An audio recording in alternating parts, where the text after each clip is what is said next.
Assalamualaikum warahmatullahi wabarakatuh.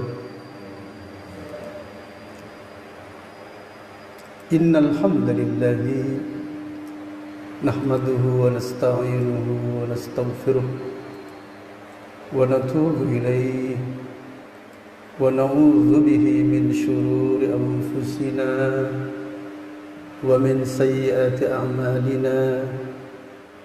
Man yahdihillahu fala mudilla lahu wa man yudlil fala hadiya lahu. Wa asyhadu an la ilaha illallah wahdahu la syarika lahu wa asyhadu anna Muhammadan abduhu wa rasuluh. Amma ba'du. Para jamaah yang dimuliakan Allah Subhanahu wa taala, mari kita lanjutkan kajian kitab Ad-Durus Al-Yawmiyah Minas Sunani wal Ahkami Syar'iyyah dengan tema keutamaan mendapati shaf pertama. Dibaca hadisnya.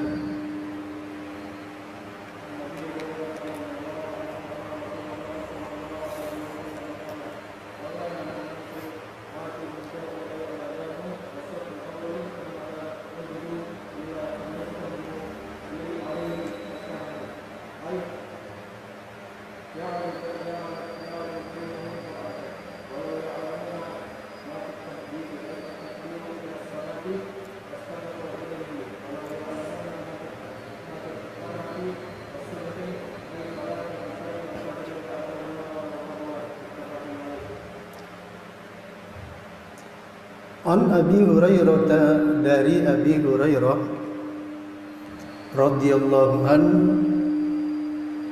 anna Rasulullah sallallahu alaihi wasallam qala, bahwasanya Rasulullah sallallahu alaihi wasallam bersabda, "Lau ya'lamun nasu", sekiranya manusia mengetahui, ma fin nidai, apa-apa yang terdapat dalam menyambut panggilan azan, ay al-adhana, yakni azan, was-saffil awwala, dan apa-apa dari pahala yang terdapat pada mencapai shaf pertama, summa la yajidu illa an yastahimu alaihi. Cukup. Kemudian mereka tidak mendapati hal tersebut kecuali harus berlomba menuju kepadanya.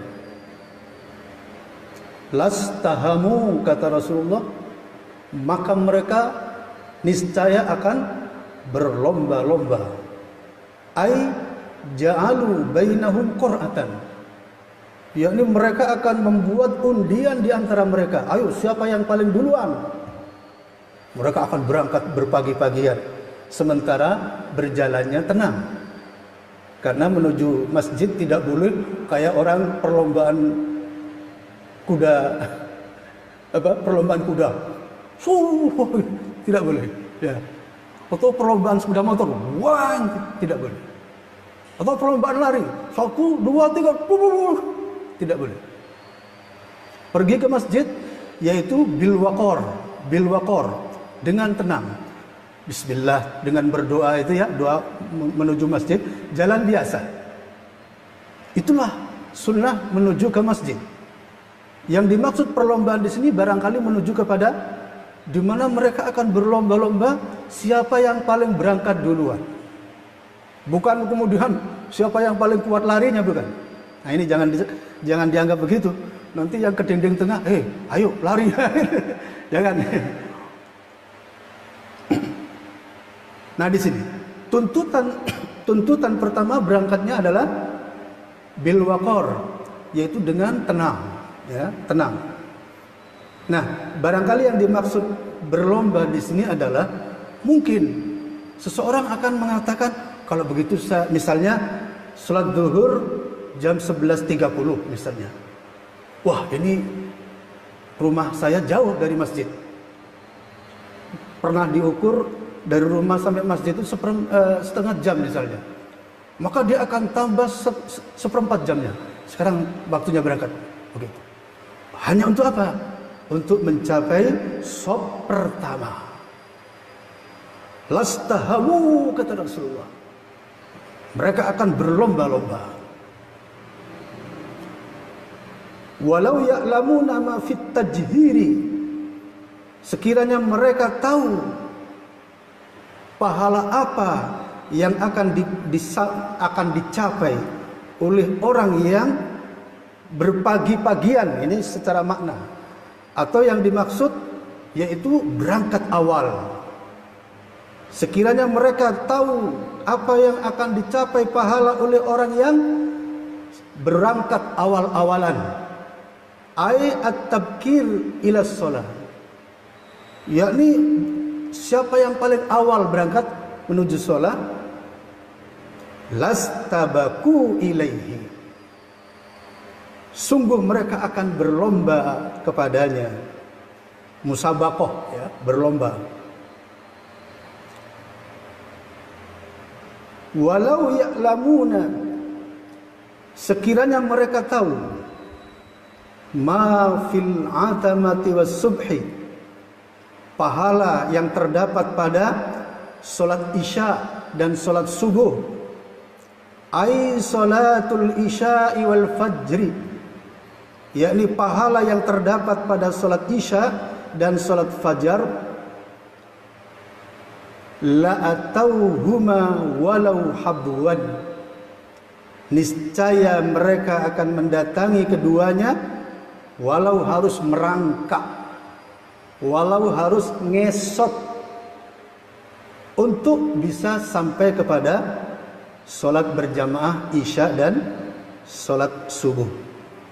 Muttafaqun alaih, diriwayatkan oleh Bukhari Muslim. Kita kenang dulu hadis ini para jamaah. Pada hadis ini menerangkan tentang keutamaan atau pahala azan.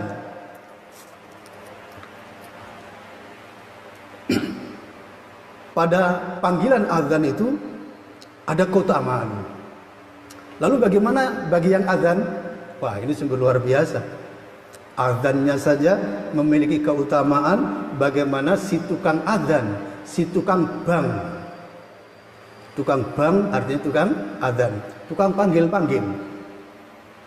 Al-adhanu artinya memanggil. Kalau al-idhnu artinya izin, ya, jangan lupa. Al-adhanu artinya memanggil. Bagaimana tidak?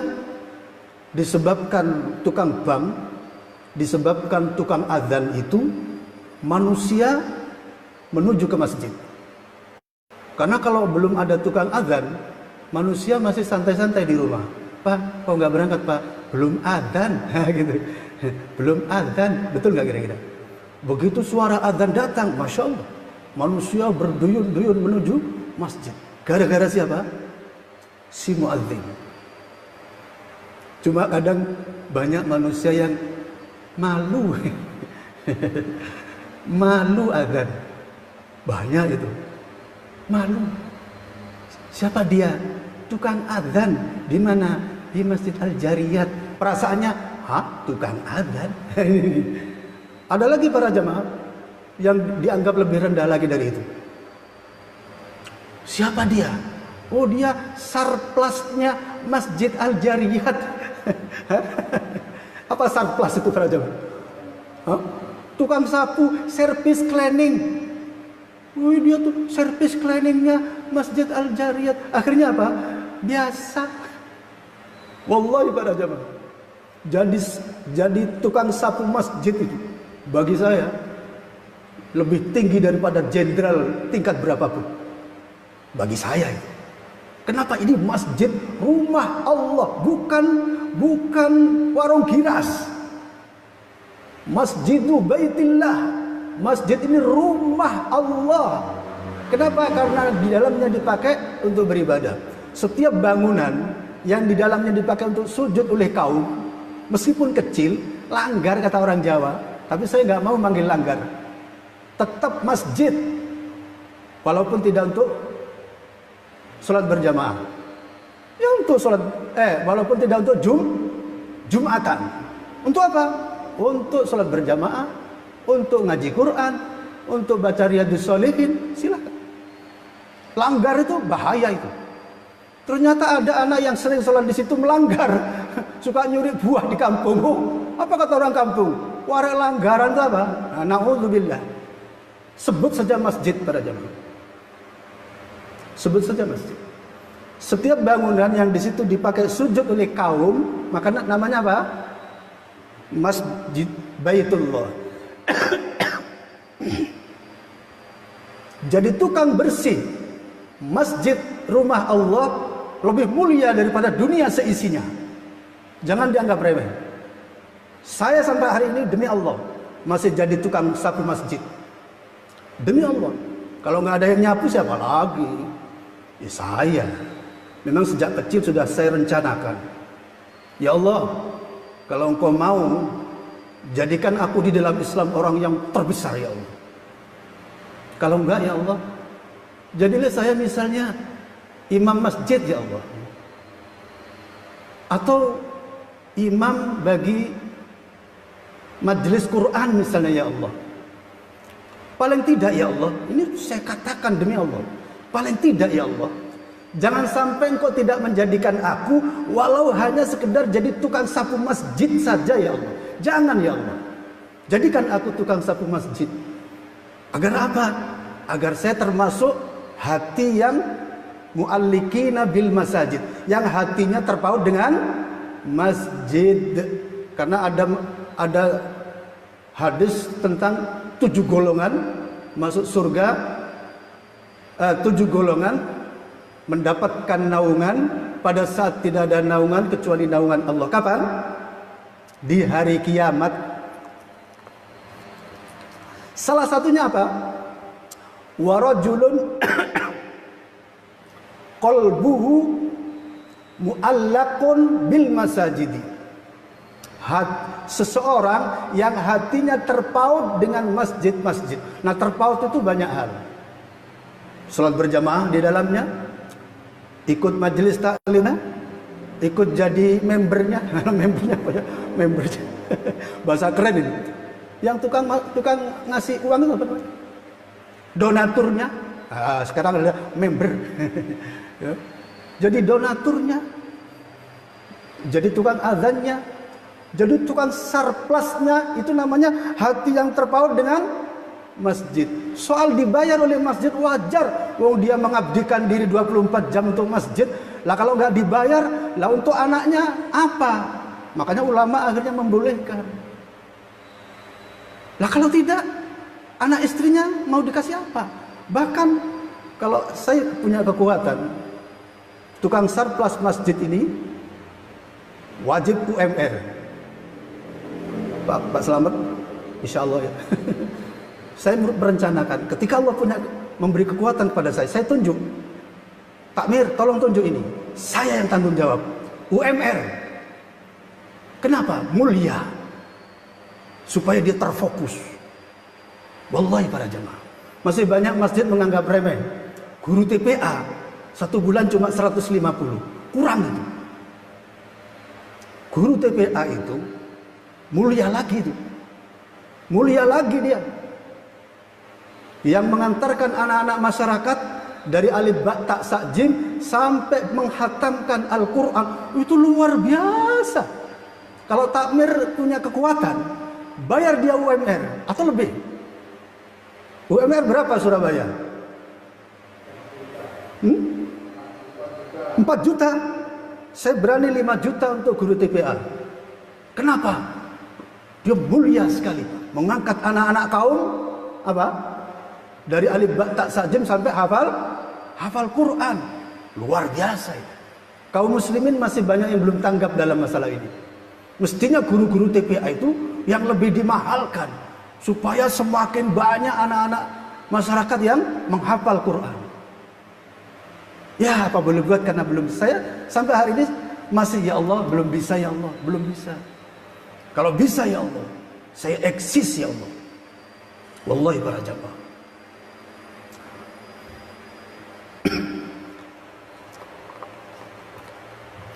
Dengan azan itu pula, maka seluruh benda-benda hamba-hamba Allah itu mendoakan, menjawab, dan mendoakan pula orang-orang yang pergi menuju ke masjid karena menyambut panggilan Allah Subhanahu wa taala.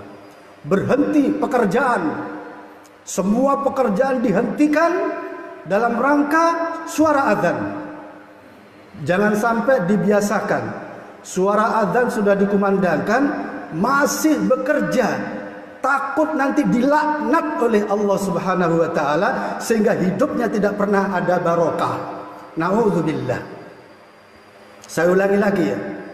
Jangan dibiasakan ketika suara azan berkumandang masih sibuk bekerja. Tutup, selesaikan, tutup. Kenapa? Untuk menyambut dakwah azan. Tetap suara azan sudah dikumandangkan, masih bekerja, khawatir Allah melaknat dan tidak memberi barokah kepada hidup kita. Wal iyadzu billah. Na'udzubillah. Ini penting. Kecuali kalau sudah diatur. Misalnya karena banyaknya dagangan, banyaknya karyawan, ada laki-laki, ada perempuan. Maka sip-sipan, toko tetap buka misalnya. Ketika suara azan, yang laki-laki pergi ke masjid seluruhnya. Tinggal yang maju yang perempuan. Setelah selesai sholat, baru kemudian yang perempuan sholat, yang laki-laki maju. Ini namanya dikonsep, betul gak kira-kira? Nah ini baru nggak masalah. Asal tetap kode etik Allah diikuti, jangan sampai tidak. Ya namanya sudah besar, ya, dan bisa diatur. Ya. Kalau nggak bisa diatur ya sudah, tutup aja sudah. Nggak bisa diatur ya, ya tutup aja sudah. Kau mau kerja? Nggak apa-apa. Itu kan sudah. Karena nggak bisa diatur demi untuk Allah Subhanahu Wa Taala.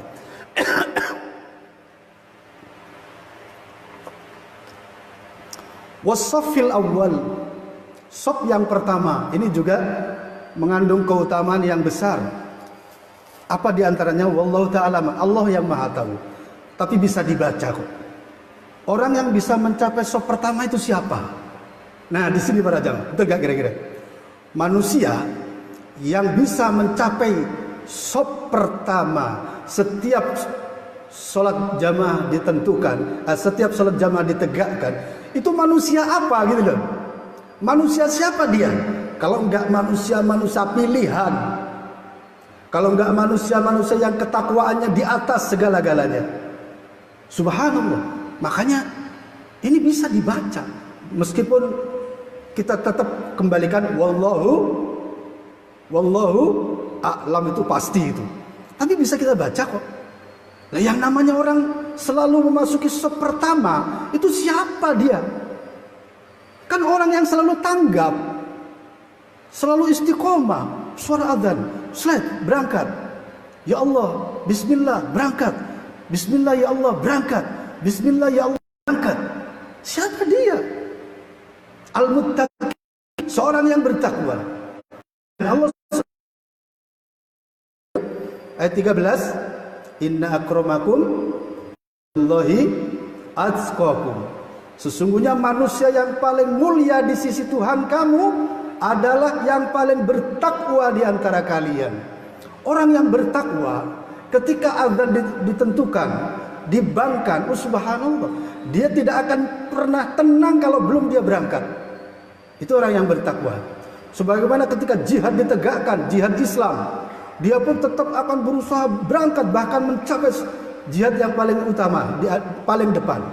Ketika pembangunan masjid dibongkar, misalnya masjid dibongkar untuk dibangun, dia pun akan berusaha pertama-tama kali yang nyumbang ini, nyumbang itu.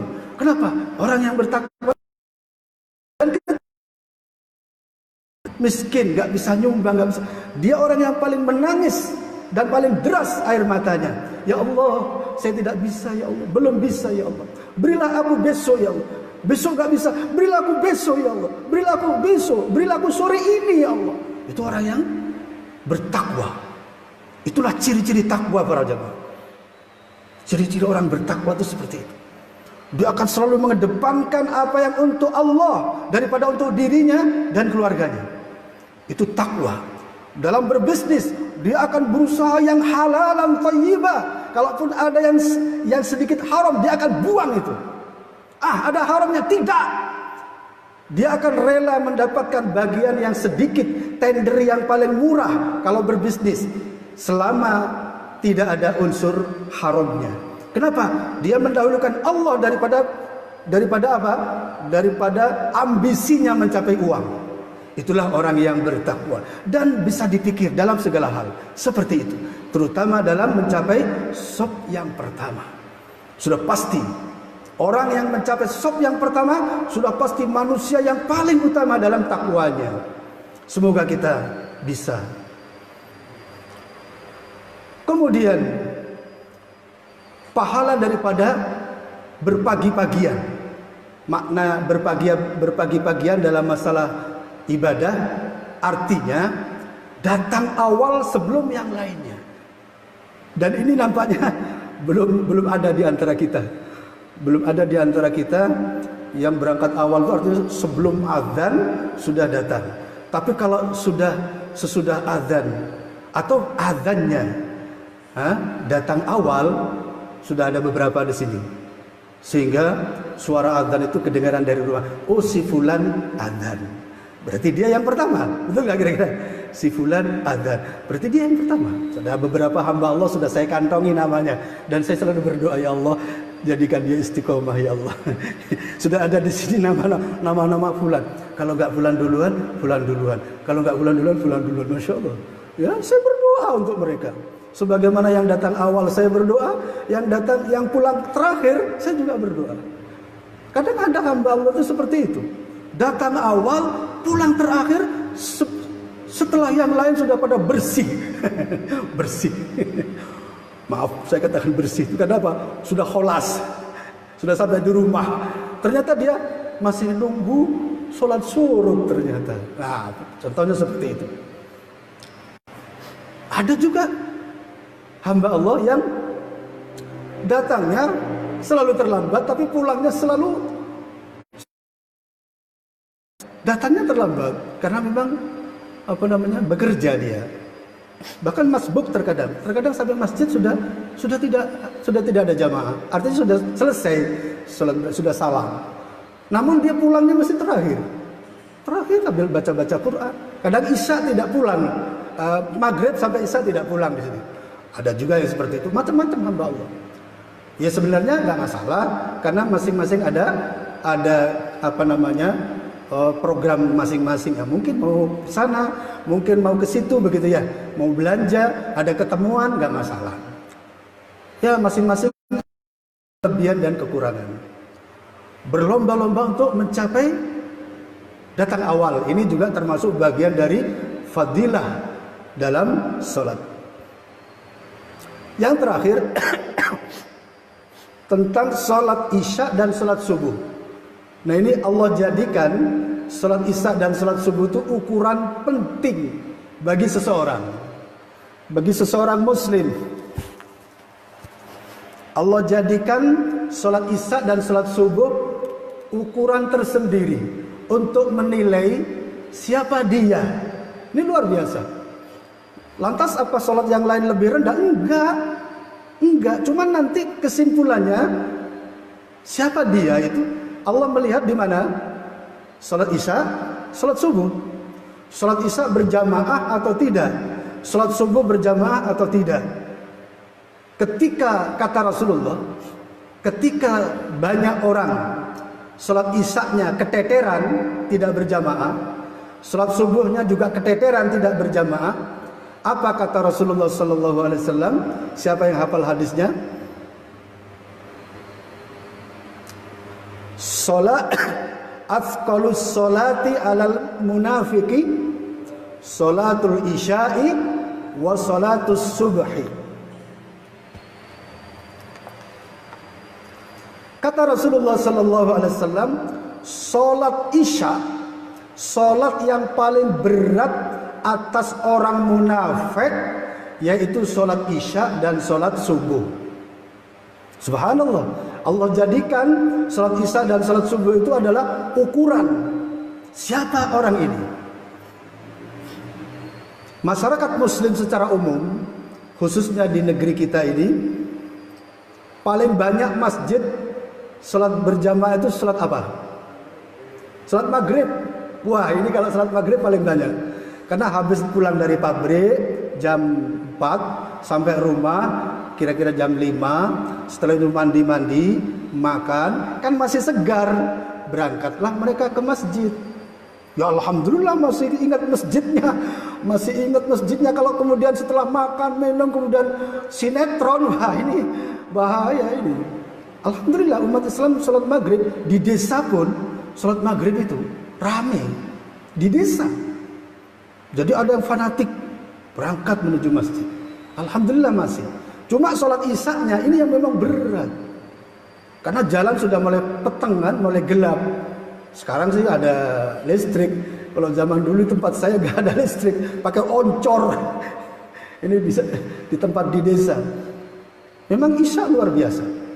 Makanya ketika seseorang isya pun tetap berjamaah, lepaslah dia dari sifat munafik. Dari sifat munafik. Karena sifat munafik itu berbahaya sekali para jamaah. Seseorang ketika sudah kemasukan macam-macam dari sifat munafik, maka dia akan mencapai kerusakan. Mulai dusta, suka ini, suka itu, melanggar aturan, melanggar maksiat, dianggap biasa, ya, sesuatu yang haram dianggap biasa. Kemudian berita bohong disampaikan, suka adu domba, suka ngerasani orang, macam-macam nanti akan kena. Ketika manusia sudah terjangkit sifat munafik, maka dia akan melakukan kemaksiatan demi kemaksiatan yang banyak sekali. Inilah bahayanya sifat munafik. Bahkan berdusta pun atas pelanggarannya dia mau. Makan haram pun dia mau. Kenapa? Sudah terjangkit sifat munafik.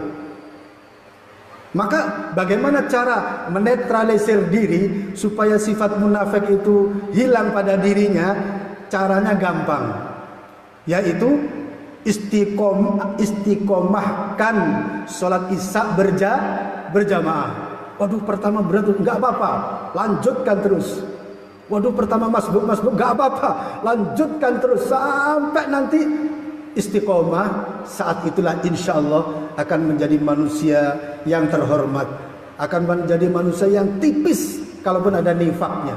Karena siapa di antara kita yang merasa bebas dari sifat nifak para jamaah? Tidak ada para jamaah, tidak ada. Jangan merasa saya lepas dari kemunafikan, jangan. Ya, tidak menutup kemungkinan walaupun kecil ada. Karena sifat munafik itu para jamaah mulai dari besar sampai ke kecil. Soal kemudian benar-benar bersih dinilai oleh Allah, alhamdulillah. Kan kita tidak tahu. Yang penting ini bagi saya sekaligus resep. Sabda Nabi tadi, afqalus sholati, seberat-berat salat, alal munafikina, kepada kaum munafikin, yaitu al-isya'u, salat isya, was subhi, dan salat. Ini adalah resep untuk melepaskan diri dari sifat munafik. Cuci-cucinya dengan apa? Ibarat munafik itu kotoran. Kotoran kalau menimpa baju diapakan? Dikucek dengan rinso, betul? Iya. Lah sekarang kalau sifat munafik yang ada dalam tubuh gimana? Menguceknya gimana? Cucinya gimana? Dengan cara paksakan diri menjalankan sholat isya berjamaah, sholat subuh berjamaah. Pastikan, terjang terus, paksa terus, paksa terus. insya Allah lama-lama terkikis.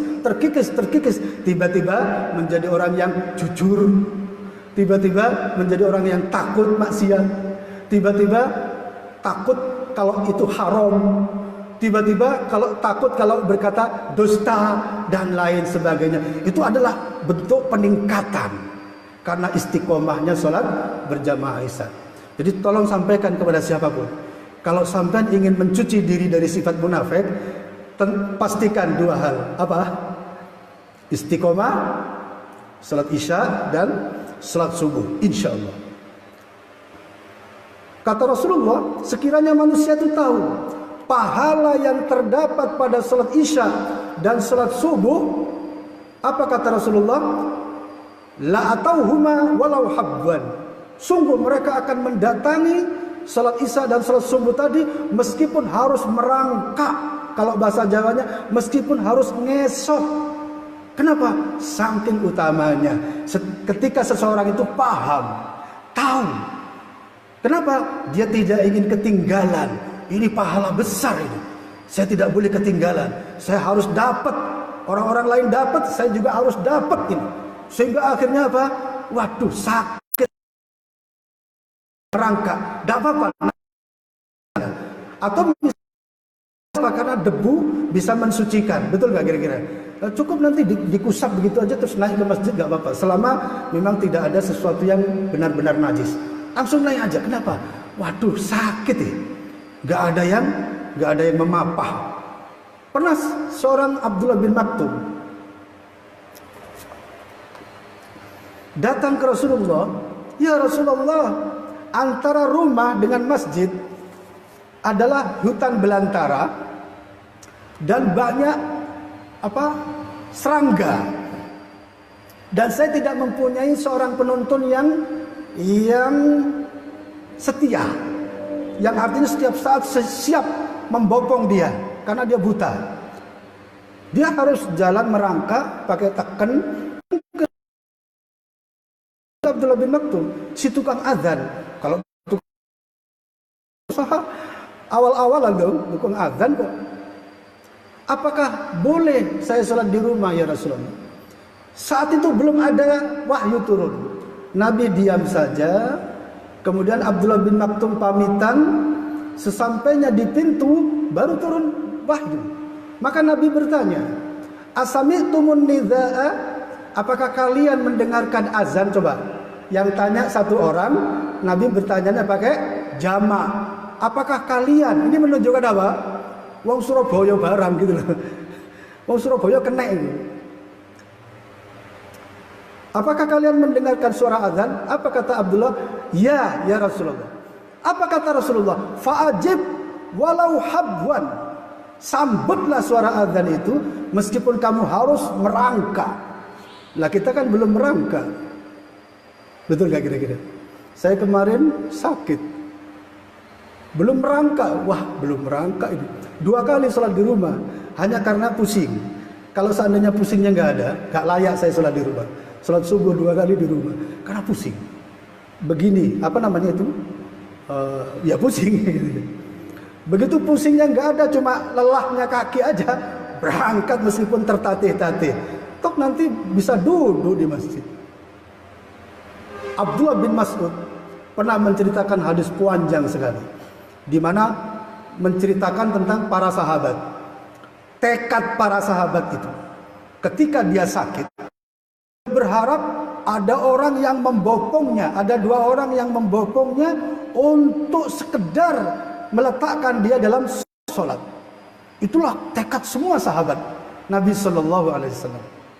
Bahkan Nabi sendiri ketika sakit parah tetap ngimami masjid, ngimami sholat di masjid. Sampai yang terakhir gimana, ada cerita di mana Abu Bakar yang ngimami, itu pun Abu Bakar maunya nggak mau. Abu Bakar tuh orang yang sangat suka menangis. Kalau dia menempati tempat Rasulullah tuh dia menangis gitu. Membacanya tuh hampir nggak sampai. Itulah yang menangis ya Rasulullah. Kalau di tempat Anda begitu. Tidak, di mana Abu Bakar? Tidak, di mana Abu Bakar? Yang itu juga menjadi isyarat bahwa Beliaulah pemimpin sesudah beliau. Makanya para sahabat sami'na wa ata'na kepada siapa? Abu Bakar. Siapa? Kecuali orang sesat, golongan sesat Syiah laknatullahi alaihim ajmain. Paham? Kecuali orang Syiah alaihim ajmain yang tidak Abu Bakar menggantikan Rasulullah sallallahu alaihi wasallam. Ya, orang sesat. Ma'asyiral muslimin rahimani wa rahimakumullah.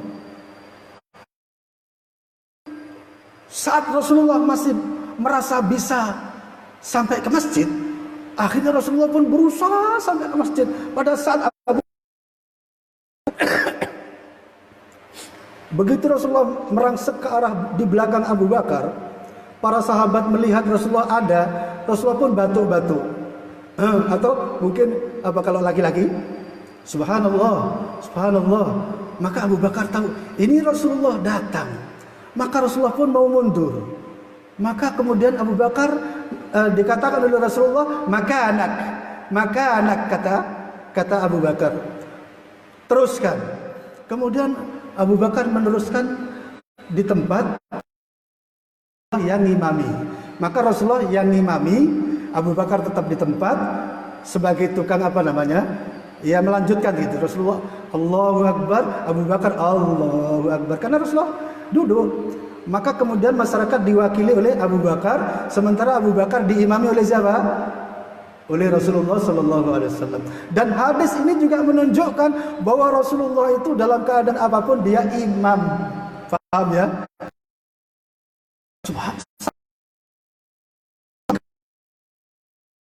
Keadaan apapun sampai dalam keadaan sekritis itu beliau harus jadi imam. Padahal seandainya Abu Bakar meneruskan, boleh nggak kira saat itu? Susah. Rasulullah sudah katakan maka anak, artinya apa? Tetap dan teruskan. Tapi Abu Bakar tidak mau. Akhirnya Rasulullah lah yang meneruskan. Rasulullah paham dan Rasulullah ingin menunjukkan jati dirinya. Mungkin seperti itu. Dan Allah ingin menunjukkan siapa Rasulnya. Dalam keadaan apapun, dia adalah imam bagi manusia. Disitulah insya Allah pemahaman yang benar.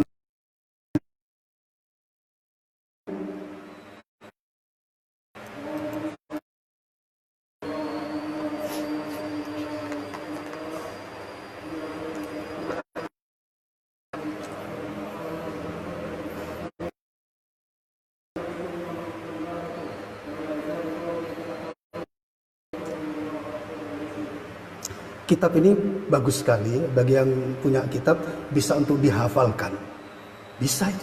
Per-bab kan dihafalkan, syarahnya, fawaidnya. Saya kepingin hafalkan cuma ya sudah tua itu kadang diulang-ulang ping seket kadang nggak hafal-hafal. Bagi yang bagus ini per-babnya. Wa an Abi Sa'idin Al-Khudri, boleh nanti siapa yang mau boleh ya. Bagus kitab ini. Wa an Abi Sa'id Al-Khudri radhiyallahu an, dari Abi Sa'id Al-Khudri radhiyallahu an, anna Rasulullah sallallahu alaihi wasallam, Rasulullah sallallahu alaihi wasallam ra'a fi ashabihi, melihat terdapat pada para sahabatnya ta'akhuron, keterlambatan. Artinya Rasulullah pernah melihat ada terlalu apa? Terlambat. Faqala lahum, oh bukan terlambat, selalu di sop paling akhir. Nah ini.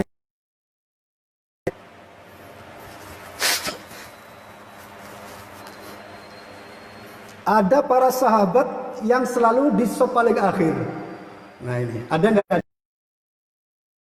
Ya, mesti milih yang terakhir. Ada orang berlalu malah dipersilahkan di depannya. Saya kalau ada orang seperti itu, wah ini orang perlu dipertanyakan ini. Kalau kemarin memang saya lagi sakit itu, supaya yang sehat-sehat ini saya persilahkan gitu ya. Kalau enggak para jamaah, jangan. Wong kita ini bagaimana bisa mencapai sop pertama kok malah dipersilakan orang lain. Ini kan, loh kok dipersilakan orang lain gitu ya. Lucu nggak kira-kira?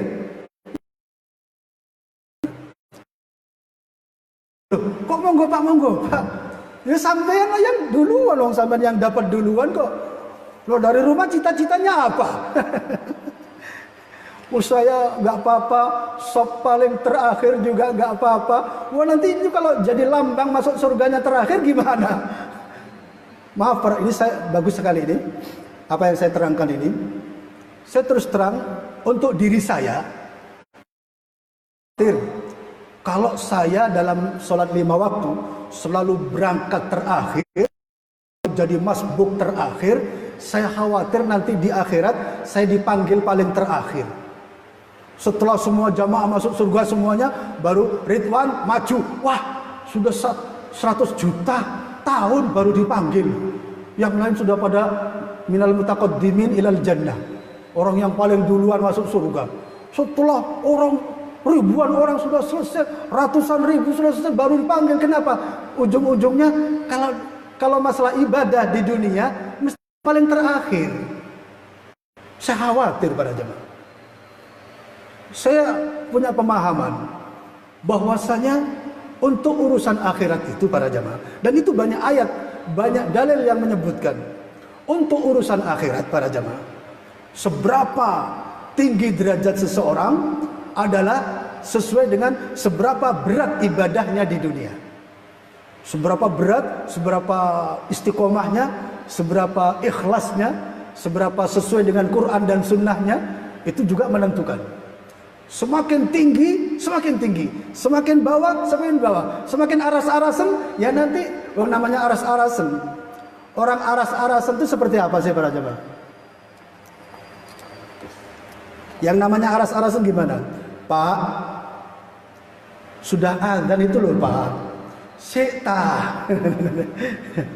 nonton apa? Sik nonton sepak bola. Pak, dan Pak, sudah sejak tadi hampir komat Pak. Sik Mama. Sik sebentar lagi penalti itu loh. Begitu hayya alal falah qad qamat, baru berebet kejedeng, di jedeng pun masih pipis, masih sikatan, masih gosok-gosok tubuh, masih pakai sabun, masih pakai anduk, keluar dari jedeng, kira-kira rakaatnya sudah dapat berapa? Mungkin sudah 2, mungkin sudah 3 rakaat. Sampai masjid bisa-bisa sebentar lagi salam, atau sudah salam. Inilah orang yang ngelelet, yang seperti ini yang saya takuti. Kalau nanti di akhirat dipanggil paling terakhir. Waliyadzubillah. Naudzubillah. Semakin kita berlomba,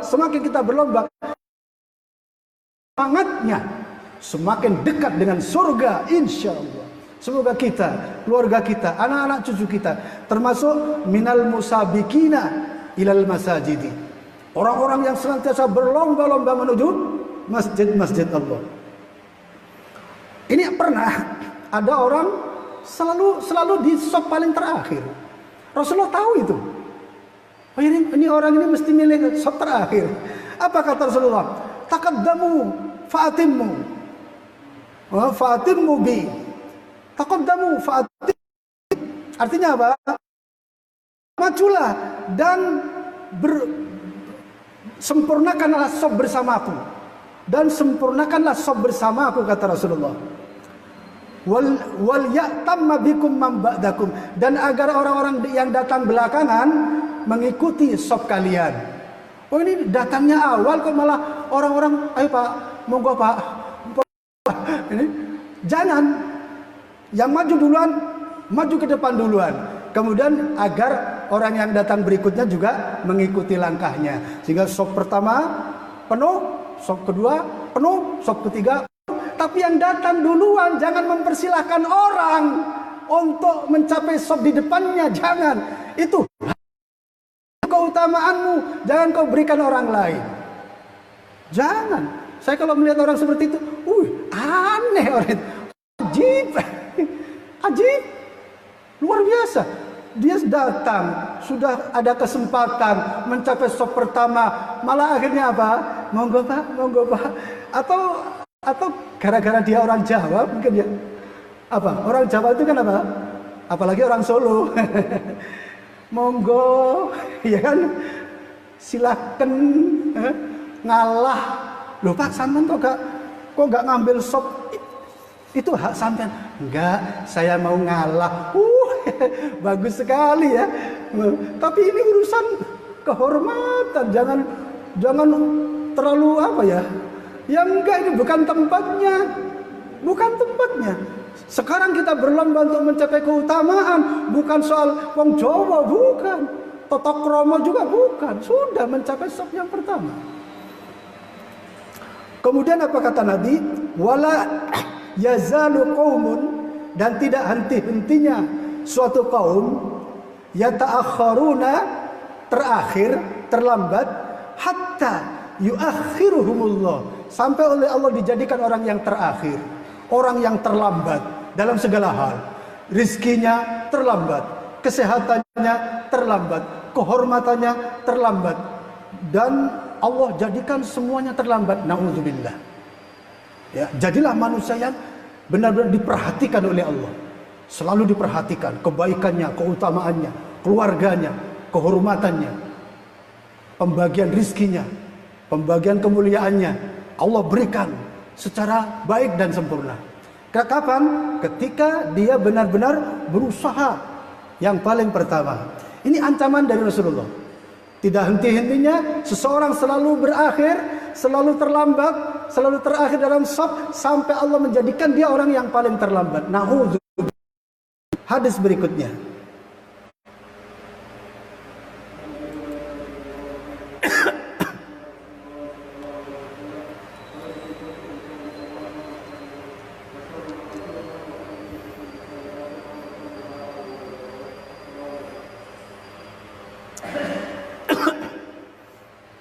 An Abi Hurairah radhiyallahu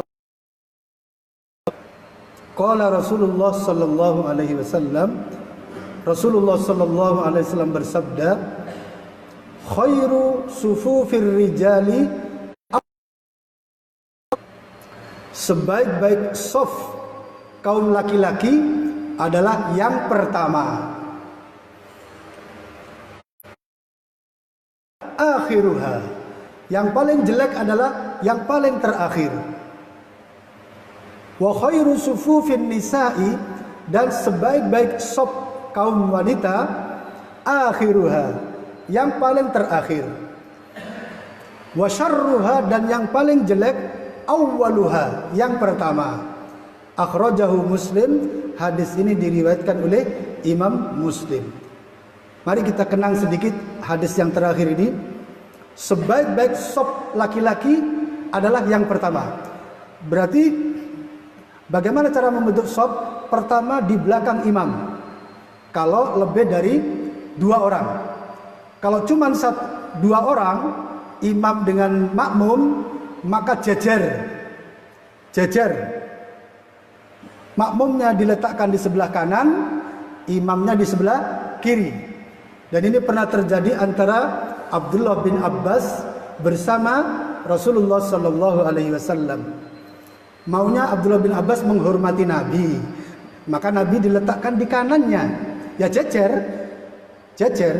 Lalu oleh Nabi dipegang telinganya, diarahkan ke arah kanannya. Ini menunjukkan kalau berjamaah hanya 2 orang saja, maka jejer makmumnya yang kanan. Dan tidak benar dan telah menyelisih sunnah dan bukan amalan ahlus sunnah ketika misalnya makmum mundur sedikit. Bukan ajaran ahlus sunnah. Mundur sedikit, apalagi mundurnya sampai 1 meter. Ini kebodohan. Pernah yang membaca kitab Syarah Muhadzab, di dalam Syarah Muhadzab itu saya pernah marah ketika ngaji kitab Muhadzab. Di bab utama diterangkan, ya ini bukan Muhadzab. Kalau Muhadzabnya kan Imam Nawawi. Yang mensyarah ini yang agak error. Error ini, saya katakan error. Bab utamanya mengatakan sunnahnya berjamaah kalau 2 orang, maka makmum mundur sedikit di kanan tapi mundur sedikit. Membawa ada sunnah, maka ditunjukkanlah hadisnya Abdullah bin Abbas, di mana Abdullah bin Abbas Rasulullah ke arah kanan. Maka saya marah. Marahnya gimana? Kenapa kok bukan yang Ibnu Abbas yang ditaruh di bab, yang pendapat ditaruh di bawah? Lantas saya lempar kitab itu. Kenapa yang dari Rasulullah yang jejer lurus malah jadi footnote, catatan kaki doang? Sementara yang hasil otak, yang otaknya error, ditaruh di bab. Harus sunnahnya harus mundur. Makanya akhirnya masyarakat kita apa? Mesti mundur sak meter 2 orang padahal. Akhirnya menyebar kesesatan. Yang benar gimana? Kalau 2 orang jejer, itulah yang benar demi Allah. Itu yang benar, yang syah salatnya. Jejer, yang kanan makmumnya, yang kiri imamnya. Inilah yang benar menurut fikih Ahlus Sunnah wal Jamaah. Kemudian kalau saya datang tak tarik, Pak, mari ke tengah Pak, mari ke tengah Pak, pelan-pelan. Kasihan dia. Waduh, memulai sop dari pinggir itu kan ya bodoh itu namanya. Ya.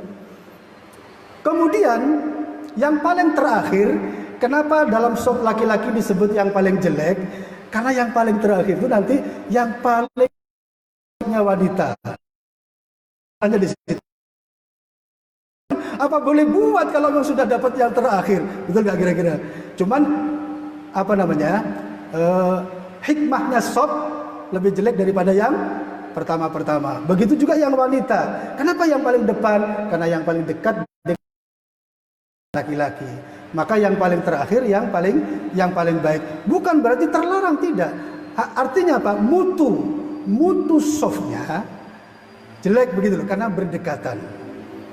Siapa yang tahu? Hadis ini juga menunjukkan apa? Ada yang tahu?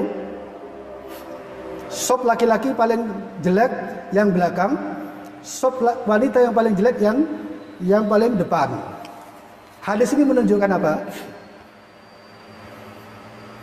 Sunnahnya dalam berjamaah, yaitu yang laki-laki di depan, yang perempuan di belakang. Sementara banyak masjid-masjid di Indonesia sopnya berdampingan.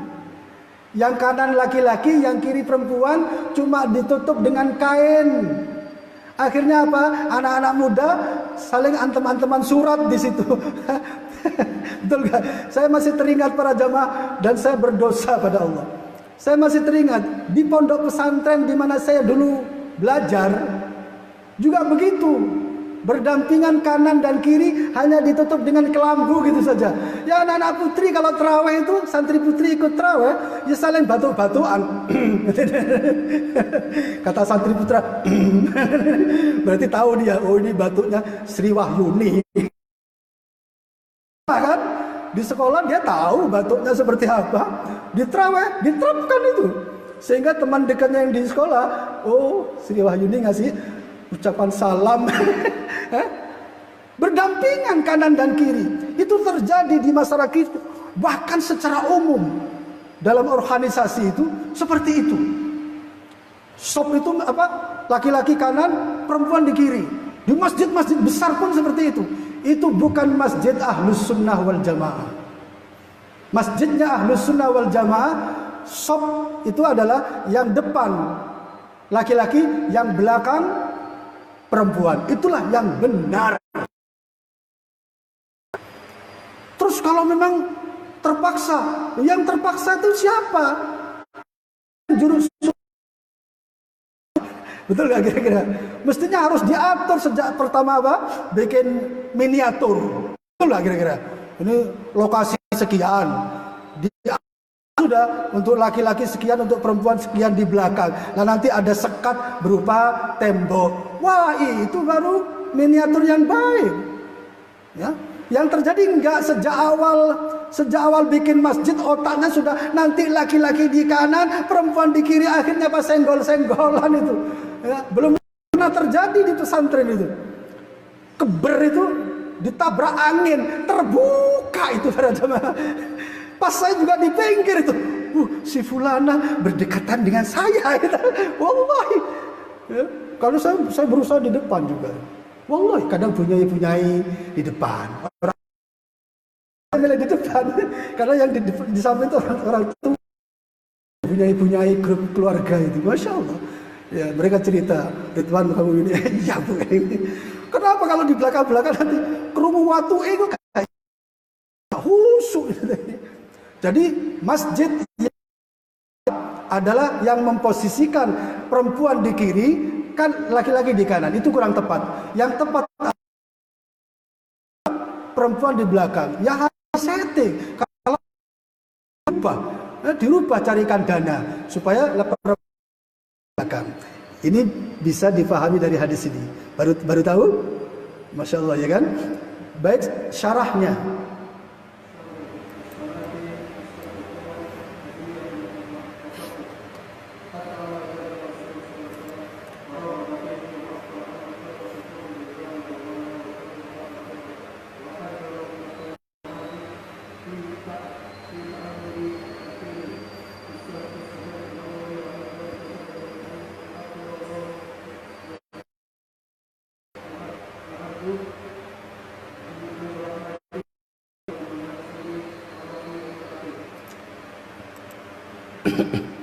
Syarah lissolati, bagi salat itu fissoffil awwali, pada mencapai sof yang pertama, maziyatun wa fadlun, merupakan keistimewaan dan keutamaan. Wa hatha ala dzalika ar-rasul sallallahu alaihi wasallam. Rasul sallallahu alaihi wasallam memberikan motivasi atas hal itu. Wa raghaba fi, dan memberikan motivasi, memberikan dorongan. Wa akhbar anna, dan Rasulullah memberikan kabar bahasanya sebaik-baik sof kaum laki-laki, awwaluha, yang pertama, wa syarruha, dan yang paling jelek, akhiruha, yang terakhir. Kenapa berdekatan dengan wanita? Bukan dilarang, tapi mutu sopnya. Wa hadzara minat tamad fi ta'ammudit ta'akhuri anis sufufil awal. Peringat dari kebiasaan sengaja memilih sop yang terakhir daripada sop. Bahwasanya sababun li an yuakhiral abdu anir rahmati wal fadli wal manazilir rafiati. Bahwasanya hal itu tersebut terlambat dalam menerima rahmat dari Allah, terlambat dalam menerima keutamaan dari Allah, terlambat dalam mendapatkan kedudukan yang tinggi di sisi Allah kelak. Ternyata apa yang saya katakan tadi ada saksinya, betul gak kira-kira? Ada? Betul? Ini saksinya. Saya khawatir untuk diri saya. Kalau saya terlalu terlambat, mas bukin. Saya khawatir kalau Allah terlambat juga memberikan kebaikannya kepada saya, terlambat juga nanti memanggil saya untuk dihisab masuk surga. Saya khawatir. Makanya saya berusaha keluarga saya, anak-anak saya. Ya kadang ada yang nyengol-nyengol. Ya anak-anak ini kadang-kadang ada yang marah, gak perhatian, gak peduli saya untuk surga Allah. Karena cita-cita saya adalah cita-cita saya para jamaah, dan mari kalau memang baik. Saya bercerita, selalu berdoa, ya Allah kumpulkan aku, keluargaku dan anak cucuku di surgamu nanti. Jangan ada di antara mereka yang masuk neraka ya Allah. Inilah cita-cita. Lah kalau ada yang keliling gimana? Ya harus diperingatkan. Ayo jangan terlambat. Begitu. Ya risiko perjuangan, ya.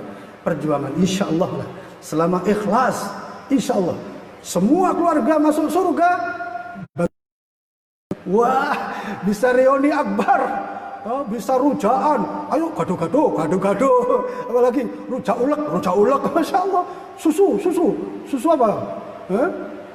Susu telur jahe, siap sudah. Kenapa? Semua keluarga, anak cucu masuk surga Allah Subhanahu Wa Taala. Keren gak kira? Wah, siapa yang tidak ingin? Makanya saya juga akhirnya selalu berdoa sampai hari ini. Berdoa terus. Kemudian berikutnya fawaid.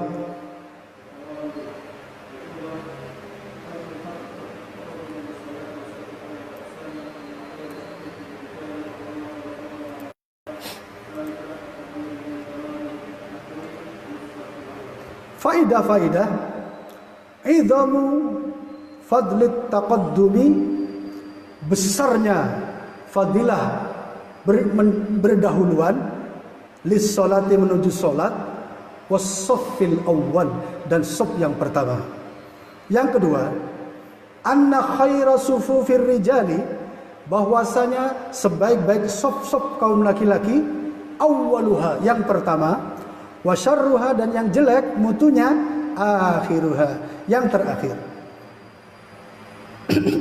Faedah yang terakhir, at-tahdhiru minat tamadi fit ta'akhuri anis saffil awal.